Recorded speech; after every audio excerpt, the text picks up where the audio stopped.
What's up, everybody? Paul here from Hashtag Sports. Just kind of stopping in to talk a little bit about the AAF, which is that the Alliance of American Football. I'm going to get that wrong forever. So here is sort of the deal with that, right? The NFL has no developmental league, right? So it's been something that they've been talking about for a long, long time.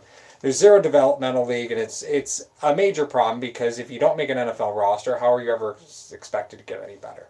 What has happened is Bill Polian and some of your more major players in the football industry have decided to, it looks like they're going to start their own football league, which is not a bad thing, right? But the game is very different. So there's some very fundamental things about the AAF that are different from the NFL, and I'm going to break those down to you now, just so that way you know if it's something you even want to pay attention to.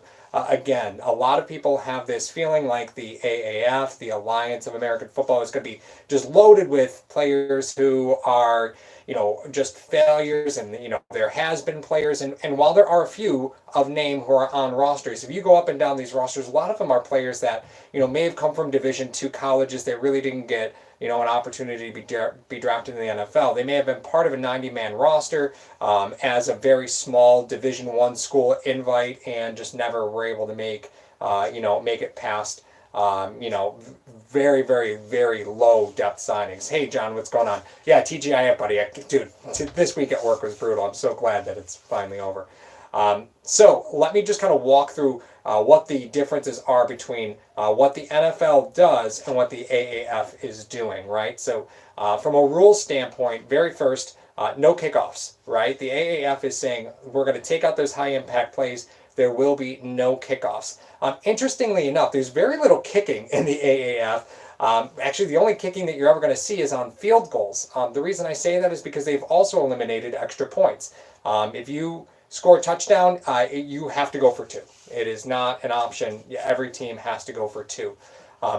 Because kickoffs have been eliminated, there's also no onside kick. So what that means is if a team scores a touchdown or a field goal and they want to maintain or retain possession, there's no onside kick. The kickoffs are not a thing in the AAF. So what they'll do is they start from their own 28-yard line in a 4th and 12 situation. So you heard that right. You get one play to get 12 yards. If you fail to do that, the opposing team gets the ball wherever you failed, right? So if you gain 4 yards, then they would then get it at the 32, right? And that's how that's going to work. So very interesting the way that they're approaching this. And also, as far as like the major changes, the play clock is actually not going to be 40 seconds like it is in the NFL. The play clock is being trimmed down to 35 seconds. Again, they're trying to keep the action moving because there's no TV timeouts. Not a bad thing, right? Because I'm so tired as a fan of kickoff, TV timeout. You score on the second play, TV timeout. Extra point, TV timeout. Kickoff, TV timeout. Half those plays are gone now, right? In the AAF, there's no extra points. There's no kickoffs. The other team, so if you score a touchdown, the other team will take possession at their own 25. So it's just like if it were, a touchback in the NFL at this point. So they're really going after trying to speed things up. And as far as the rosters are concerned, 70% of the players on rosters were part of an NFL team in the last 18 months. So these might have been guys who, again, had some sort of injury or were just small school college guys that couldn't get a look. And this is where it comes in really nice for the Bills. If you're a little afraid of this free agent wide receiver class, we posted an episode on the hashtag YouTube page talking about the free agent wide receiver class. Actually, this coming week, Mario and I, tomorrow, we're taping a segment on roster bubble or trade candidates or salary cap cuts at the wide receiver position who could be targets for the Bills, because again, that free agent class isn't really all that awesome. Well, this is a great way to take a look at some receivers that maybe didn't get a good enough look elsewhere. And again, it's an opportunity to develop. You're not talking about bad coaches here. You're talking about coaches who are bringing their own staff. You're talking about experienced coaches in this league. Some name, just by name, Mike Martz is one. Mike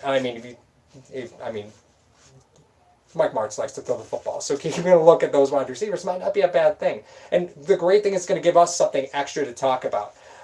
Let's see here, John. I read that you can only rush 4 or 5 guys on a pass play. How do they know it's a pass? Well, exactly, right? The Pro Bowl has rules like that where there's certain things you're not allowed to do. As far as the pass rush, yeah, they're not looking at real exotic blitz schemes. And to be perfectly honest with you, it's probably a good thing, right? These guys just started. They just got named to the teams in December. They just started practice in January. So these guys are only a few weeks in. They did have a practice, like a practice game, a preseason game, if you will. And there was just one of those for each team. Now, the weird thing about the AAF is that the games are on Saturdays and Sundays. So it'll be a little hard to follow your favorite team because you're not going to be sure whether they're playing on Saturday or on Sunday. So sort of a funky thing there with the schedule, but it's what they decided to do. It's going to be a 40-game schedule, so there should be, there should be lots of action if that's something that you're interested in. One other thing that is kind of neat, yeah, Big Spence, any league not run by Roger Goodell has to be good. I do want to point out that this is not the XFL. The XFL is meant to take over, and thank you, Tim, for that, for bringing up the XFL. The XFL is meant to be a competition to the NFL. That is in no way what this is. This is not a competition to the NFL at all. This is a complementary piece to the NFL. Actually, even the referees are now replacement-level referees. The referees are refs who reffed in college this last season, and then they're looking to put into the NFL.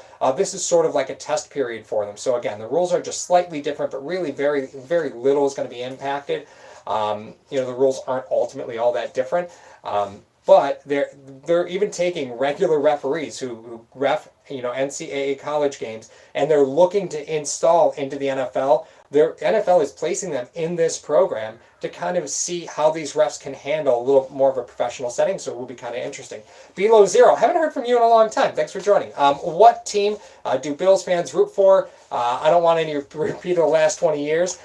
Dude, it's anybody's guess right now. I will say that Trent Richardson is on one of these rosters, so I will certainly be tuning in, because I remember Trent Richardson from just a couple seasons ago. There would be a gap open in the line the size of a Mack truck, and he totally missed it. Atlanta is actually part of the season premiere, Big Spence. They are playing at CBS at 8 o'clock. They're going against San Diego. San Antonio is against Orlando. That is tomorrow at 8 o'clock. Again, on CBS. I'm not sure where all the television coverage is kicking around, but there's big-time people involved in this. And again, this is not a competition to the NFL. It's not meant to be that. It is truly meant to be a development piece in the NFL. So it'll be really exciting to see how all this plays out. We'll see what happens. But I personally can't wait. And I just wanted to give you guys a little rundown on the rules and kind of what to expect and sort of field any questions that you might have on that. Because this is going to be an interesting change to the NFL approach. They're trying to see how can we speed up the game, how can we make it safer. And the NFL has been in need of a developmental project for a long time. So often you have very talented players who just don't land on a roster, and then their NFL careers just die a horrible, horrible death. Well, the AEF is supposed to kind of circumvent that process. These are non-guaranteed contracts. So if these guys get offered a deal, they could just leave, right? It's a 3-year non-guaranteed contract for $250,000. So they're getting paid decent money, right? For a semi-professional league. But the fact of the matter is that this is still the best pathway they have into the NFL, and then the XFL is going to even further be diluted in talent. XFL really missed the boat on this because the AAF jumped in and is going to be taking a lot of that prime talent right ahead, especially since they do have a connection with the NFL, whereas the XFL has Doug Whaley running things. Yeah, you heard me right. The XFL has Doug Whaley. It's pretty brutal. Re-Up Music, the uniforms already suck. Hey, listen, man, the XFL uniforms were pretty bad, but one of the best uniforms you could ever get in the history of the world is a Rod Smart Carolina Panthers jersey. Because Rod Smart, in case you guys don't remember, he hate me. So he really ended up in the NFL. His name was Rod Smart. Actually, he wasn't a bad running back. But that's one of the stealthiest jerseys you could get is a Rod Smart Carolina Panthers jersey, because that was he hate me. One last thing about the AAF that will be very different is the television coverage. So they're putting cameras absolutely everywhere, and they're miking up a ton of players. So it's supposed to be way more of an experience from a fan's perspective. You're supposed to be able to get on the field with the players, or that's how they want it to feel. They want you to be a part of that experience. So we're going to see. Let's see, Big Spence, if you want to fly to see any of the games, lay over in Atlanta. You know what? Atlanta, it's a beautiful stadium, but I don't know where they're actually playing these games. That's one thing I did not check out, is I have no idea where any of these games are being played. So I don't know what fields they've secured. I know the XFL is working on major stadiums, so they've actually got a very big lineup of very major stadiums. I don't know where the AAF is going to be playing, but again, who knows? There is something that the AAF is doing that is similar to the XFL in player per game bonuses. So if a player, if an offense goes out and scores 47 points at half, they could actually earn a bonus. The whole offensive unit can earn a bonus. So that was something the XFL did, was they would reward players, kind of like the UFC does for Fight of the Night.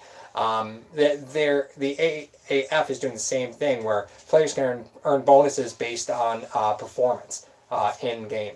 So that, again, it's sort of a cool way to kind of motivate players. I mean, money changes everything, right? Let's see, they're playing at the old Turner Field. Ooh. Eek, man. I can't say I love converted baseball fields as football fields. Just throwing that out there. It's not. All right, so that's kind of the AAF. Again, thanks for joining, guys. I know it's kind of impromptu, but the games start tomorrow, so Antonio Brown would rule that league. As I said, there's some real name players here that are in this league, but again, most of them, like a vast majority of that roster, are players that you've never heard of. And it'll be cool because now that free agency is kind of steaming up.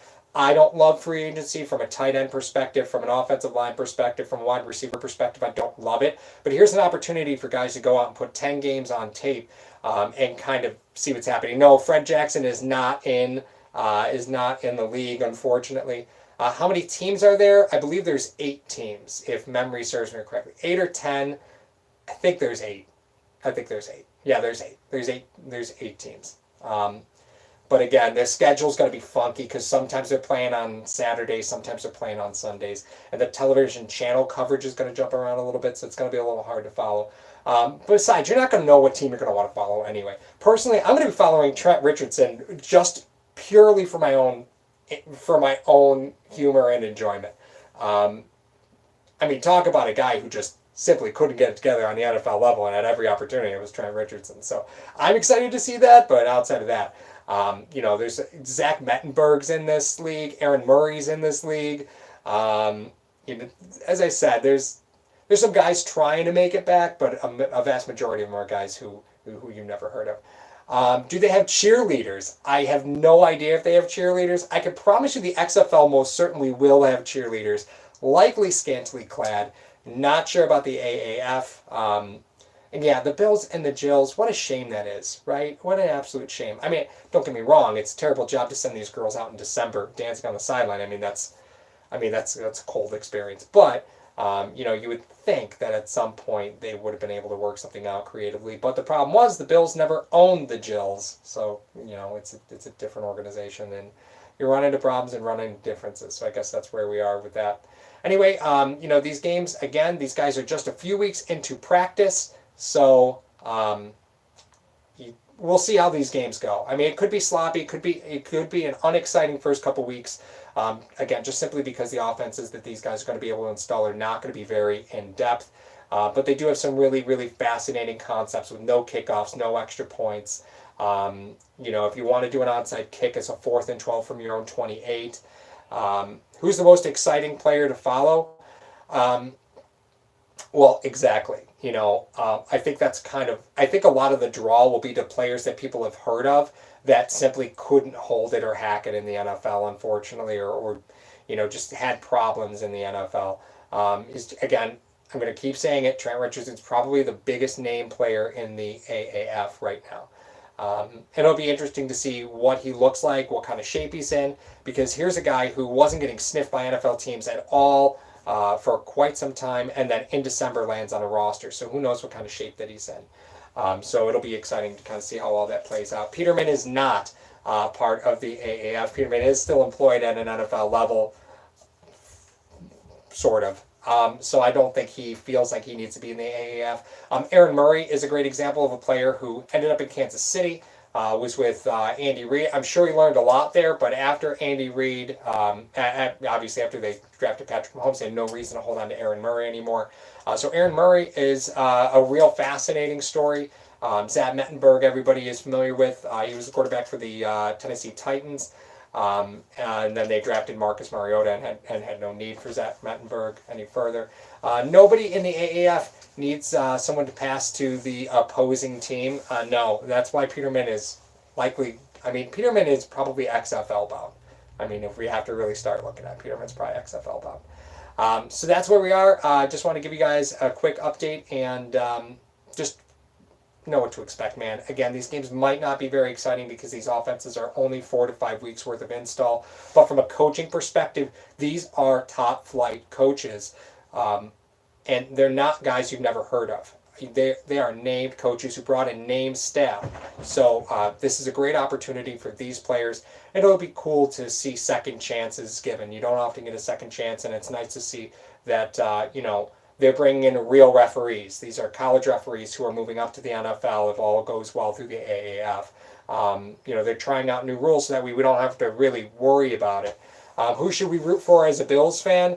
I didn't really see any former Bills on there. I mean, I may have missed them. I may have missed one or two, but I'm not really sure who's out there.